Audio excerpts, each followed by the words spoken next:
The Susquehanna Animal Shelter is a nonprofit, no-kill shelter that cares for and adopts out homeless and abandoned dogs and cats, as well as advocating for the humane and responsible treatment of animals. Dedicated staff and volunteers help provide food, shelter, medical care, and love to each resident. In 2016, the Susquehanna Animal Shelter will have cared for close to 400 dogs and cats. Every animal leaves the shelter spayed or neutered, up to date on vaccinations, dewormed, treated for fleas, and microchipped. All expenses must be paid solely through donations, adoption fees, grants, and the Sass's thrift store, as the shelter does not receive any county funding. Each animal costs the shelter on average $1,200 for their care. I'm Stacy Haynes, the Executive Director of the Susquehanna Animal Shelter. I started here in October 2015. Very happy to say that in the year and a half that I've been here, we've made quite a few changes that I believe are very positive, and we've received a lot of positive feedback from the community. Last year in 2016, we brought in more money than we had in previous years, and we were able to help more animals than we had previously. So those things are something that myself and the staff are really proud of, and we look forward to continuing so that the Susquehanna Animal Shelter can be here for another 100 years. The staff that work here are vital, and the people that work here work incredibly hard. They go above and beyond. This is not always a glamorous job. We sometimes go home and we are covered in mud, poop, scratches, but it is a rewarding job. When they come here, we sort of believe that cats have 9 lives, and we prepare them for their next life. You know, we try to socialize them, we build their confidence, and we make sure they're healthy.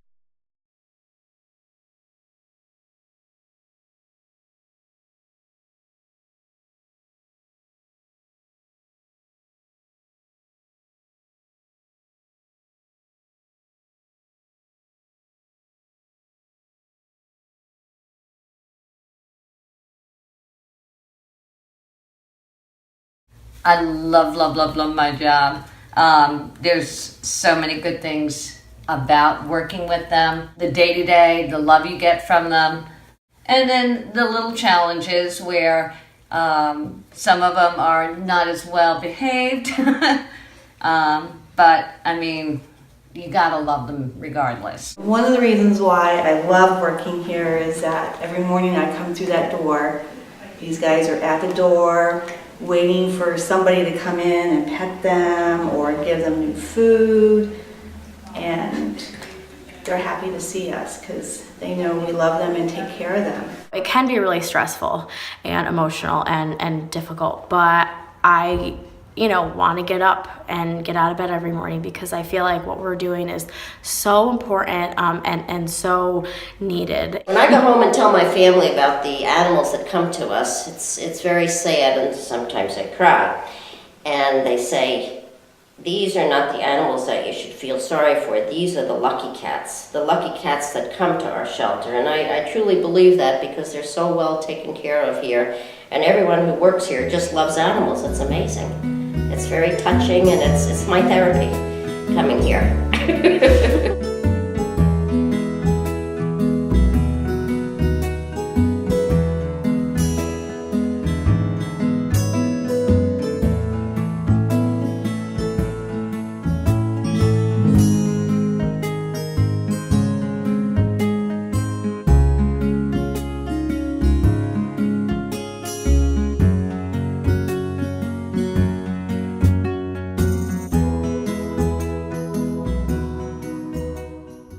Been around here all my life, and I'm a very firm believer we give back to the community.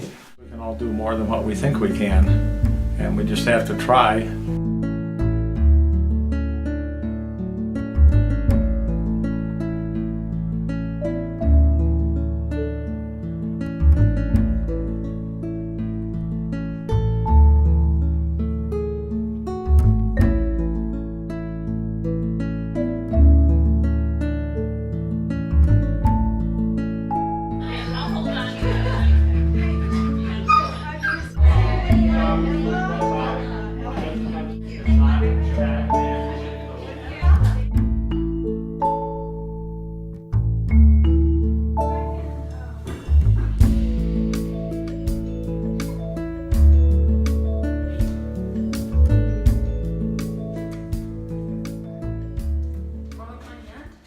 A large percentage of animals come into the shelter as strays or are surrendered because their owners are no longer able to care for them.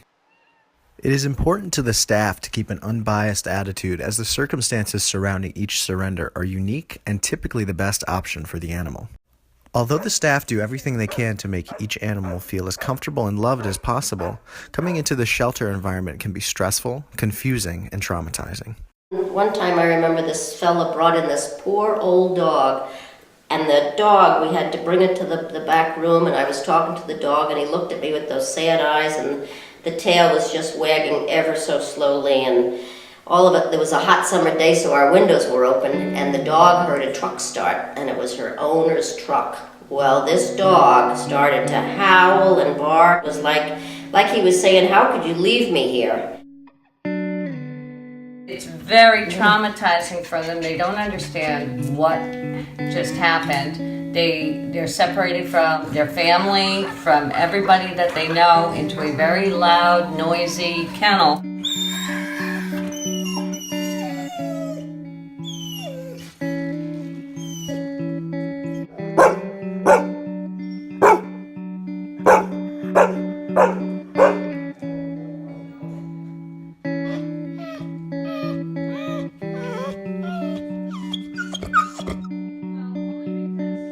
Unfortunately, there are times when animals come into the shelter from far more extreme circumstances.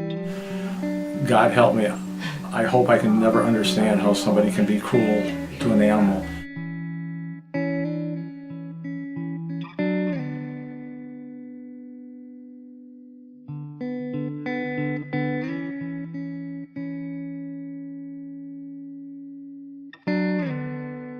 In October of 2016, the SAS took part in a seizure of close to 40 cats from a home in West Oneonta, where the animals lived in horrifying conditions.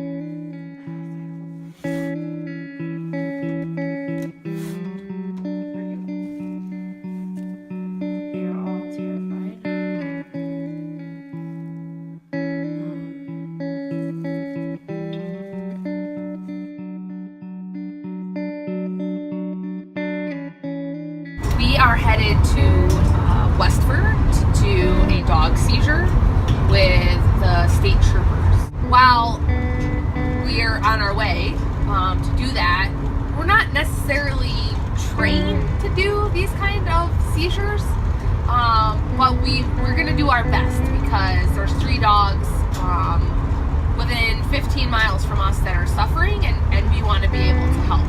This is just an example of how the animal shelter and officials with power in Otsego County need to work together to come up with a better plan to deal with cruelty calls.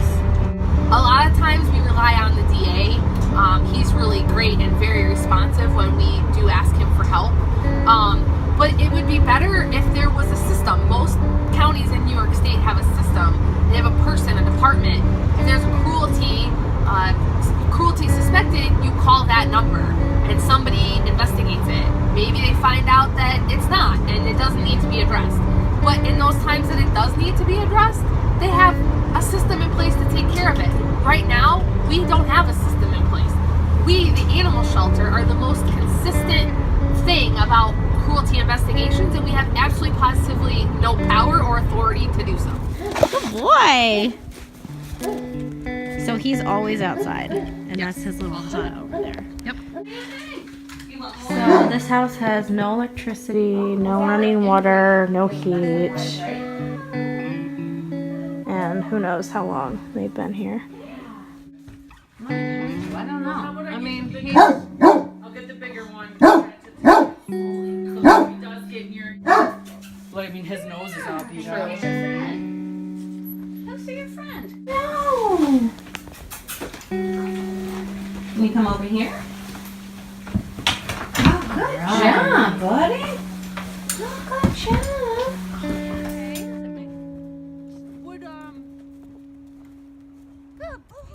Do you think we should switch him?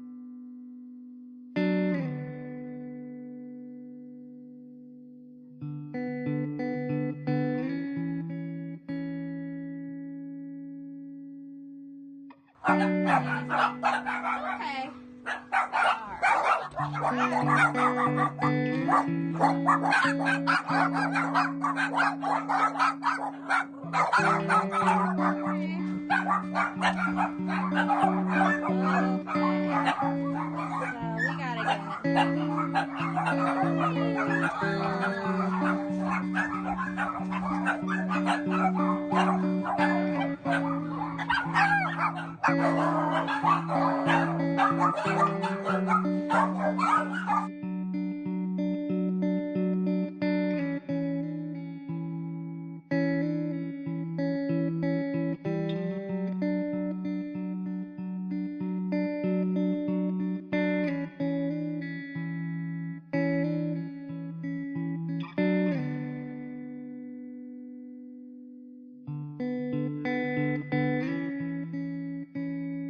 Really turns into a county problem once we start investigating the case. We have to do something with the animals, and the county itself has no resources for that. So I think it'd be only appropriate that in those cases the county helps out. Restitution is a wonderful idea, and I deal with it not only in the animal cruelty cases, but I deal with it in all sorts of cases: burglary, other thefts, assaults, hospital bills, whatever it happens to be. But the bottom line is, people who engage in criminal conduct, first of all, generally don't have the money to make restitution. Secondly, wouldn't make restitution even if they're ordered to. I mean, we have restitution orders and judgments, hundreds of them a year. We file them, we do our due diligence, we do it, but they never get paid. And it's even, I think, less likely when you're dealing with someone who's abusing and neglecting animals. Many times these people who are neglecting their animals and not feeding them is because they don't have the money to feed them. They have taken on too many animals. They're hoarders when it comes to animals. Yeah. They do love their animals, but they can't afford the vet's bills. They can't afford to feed them. They simply can't afford to take care of the animals. Right. And to expect them to pay restitution is never going to happen. It's simply not going to happen. Animals can enter the shelter with a wide array of medical issues.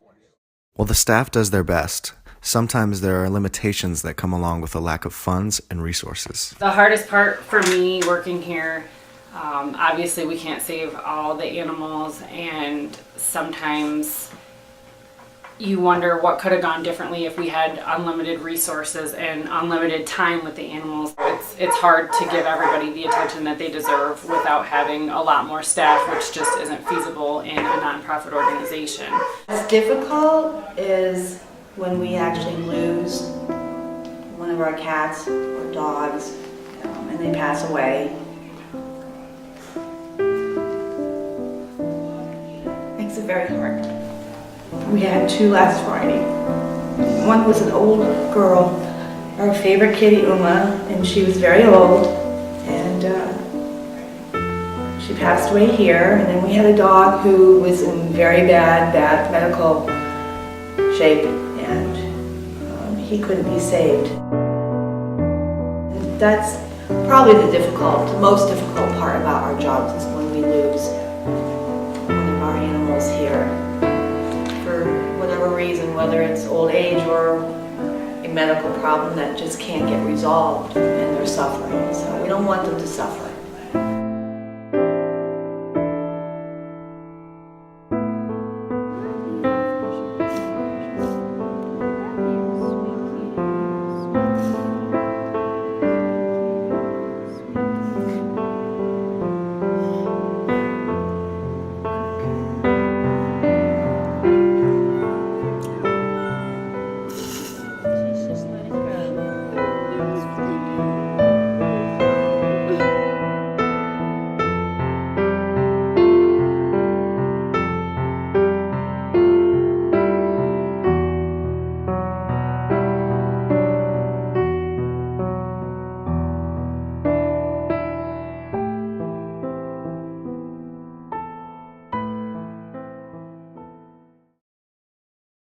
Although there are some situations that are unavoidable, there are many tangible solutions and improvements that county support would allow the shelter to achieve.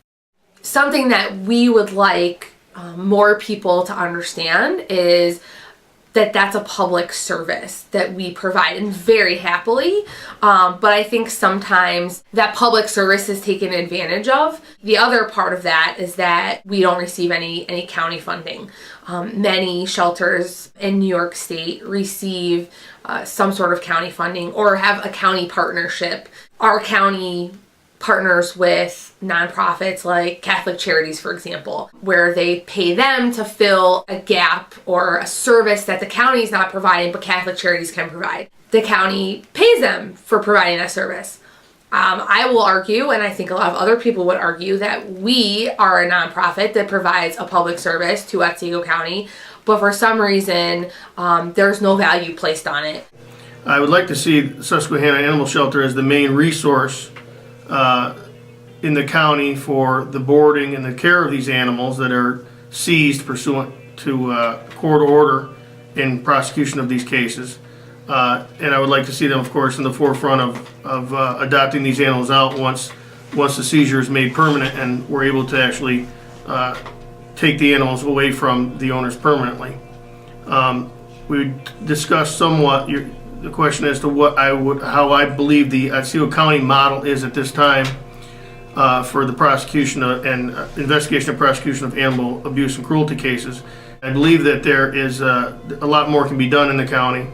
One thing certainly is that the animal shelter, as I would like to see it as the main resource, many times doesn't have the financial resources to do what the county needs it to do. So the bottom line is, funding for the animal shelter is critical, and Otsego County lawmakers and folks who pass the budget and create the budget could really make a huge difference in helping their citizens and helping animals. When you donate to the Susquehanna Animal Shelter, the money, yes, it feeds our animals and it provides them with vaccines and spaying and neutering, but I don't want it to get lost, and I don't want it to be underestimated, the importance of the staff that are taking care of them. One of the most important things, right, is the care that we provide the animals. So the vaccinations, the surgeries, those are one thing. But the people that work here provide the animals that are here with loving care.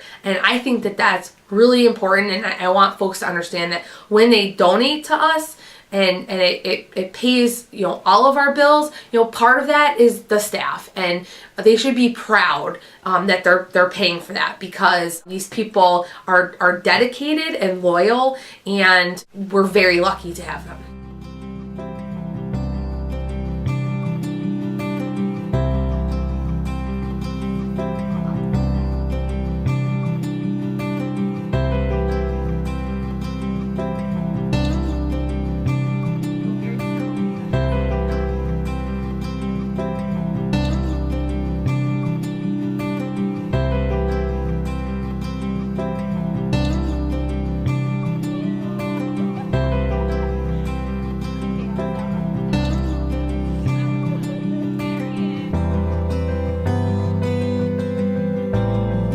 The thing that I find most rewarding is when an animal goes home and, they're so excited.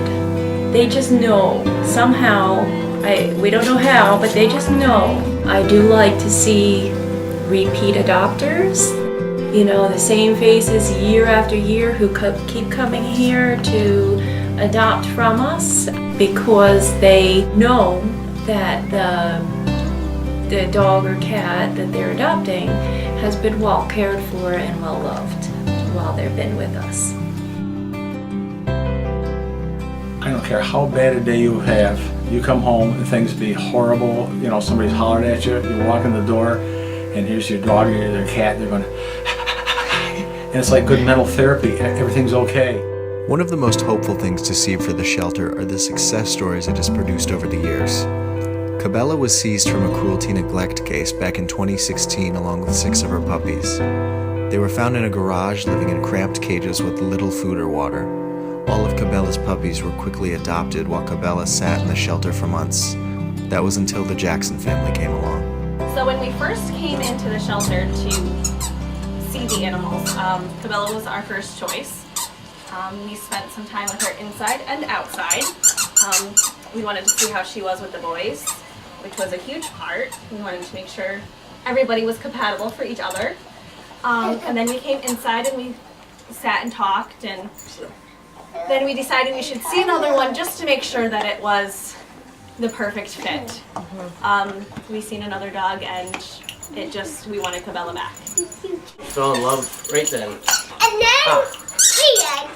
And then the end. after Christmas, before New Year's, we came back and signed the papers and said we're not bringing her back because she's going to be staying with us. And we've had her ever since. It was New And- Year's Eve when we signed the papers. And she is the perfect fit for us.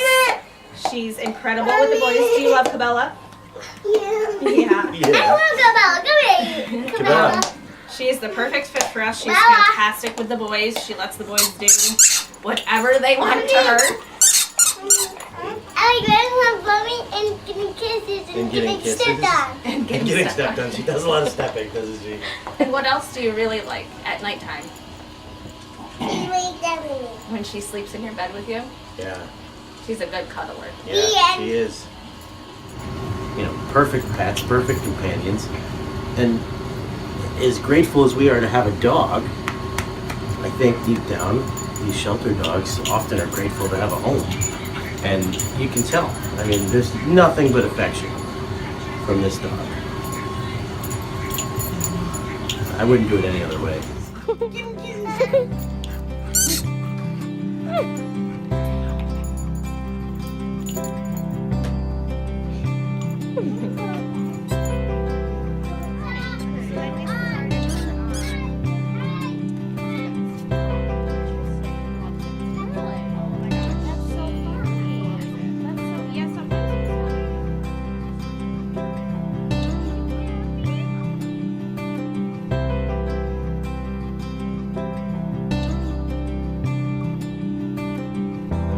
I love working at a small shelter because we're lucky enough to really get to know each individual animal on a really personal level. It makes it that much more fulfilling and rewarding when they do go to a good home because they're like, you know, your friends. Probably the happiest and the sad all in one is when Angel, who was probably one of the best dogs, we bonded very quickly. I started in July of 2014 and she came in August, and she was a yellow lab mix, an older girl whose owner passed away, and we bonded right away. And we were just friends right from the beginning, and I spent a lot of time with her out in the yard, playing frisbee, playing soccer, just walking around, taking her swimming, taking her for a walk. And she was here for 2 years and she finally got adopted, and I cried for days. I was so happy that she got adopted. She got a very good home, but I was also sad to see her go, and I still miss her to this day. But her new owner, her new mama, actually sends me pictures and keeps me updated as how she's going. So, you know, that's a happy sad. We all face those. Those are our happy sad memories.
I do say that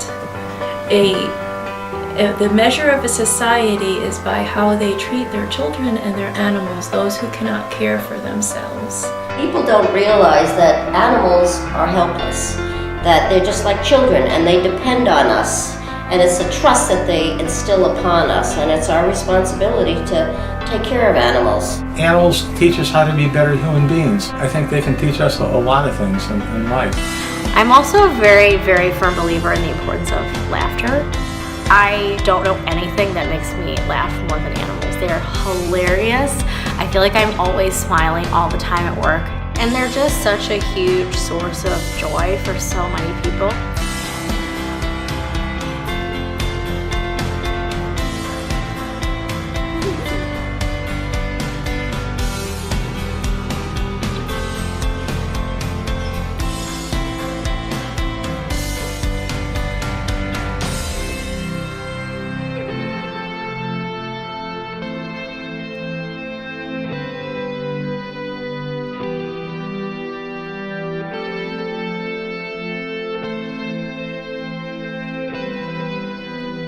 Pets are humanizing, that they remind us that it's our obligation and our responsibility to preserve, to nurture, and to protect all forms of life.